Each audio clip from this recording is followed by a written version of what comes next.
to have her straight. It just went on so long, like a slave beat.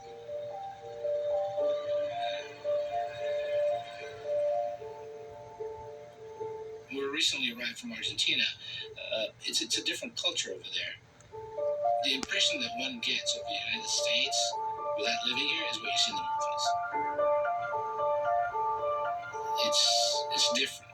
What you see in the movies than what's really happening here in this country. And I did not think this was normal, especially here in America. The next day, my wife of the time, we started talking about it, and we wanted to know what had happened and why it happened.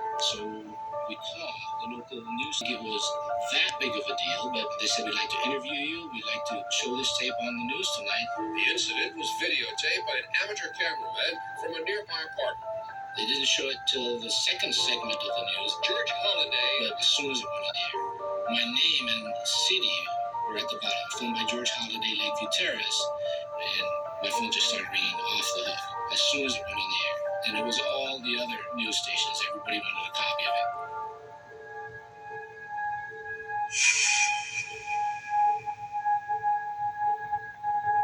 There had always been tension with L.A.P.D. going back even before the Watch riots. In the early 90s, it was madness because there was no rapport between the people who were supposed to be protecting the citizens and the citizens themselves. We just looked at them as an occupying force. At the age of 17, I remember police beating the out of me. Before it's Rodney King getting beat, the first thing I said, something happens every day. They just got it on videotape. When everything hit with Rodney King, the first time ever, we saw what we always knew. Brothers were being lynched by the L.A.P.D. sight unseen over and over again. But now it was on camera. In Southern California tonight, white policemen and black motorists are at the center of two explosive cases. A black man whose car had been stopped by Los Angeles police officers was in the street.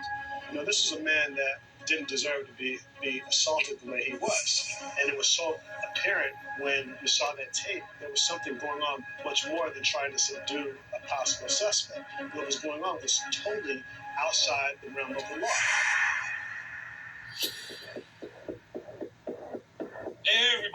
Everybody is watching the tape. We in the black community know about those ass whoopings. They've been going on.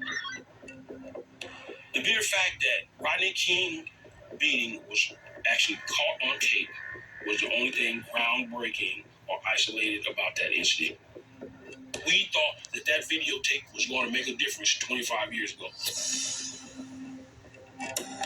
We had been watching the video over and over.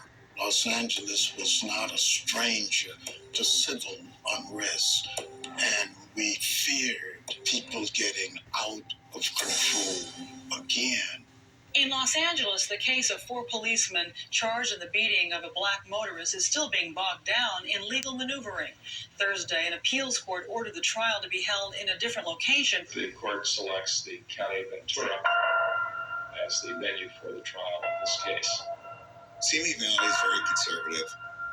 There's a lot of nice people up there. It's predominantly white. You have the Reagan Library, now we got the big trials. We're hot stuff now. I was concerned the panel of jurors that would be hearing the criminal case would be biased in favor of the police. There's a great deal of L.A.P.D. officers and police officers of various stripes living in the Simi Valley area. We in South Central didn't know what Simi Valley was.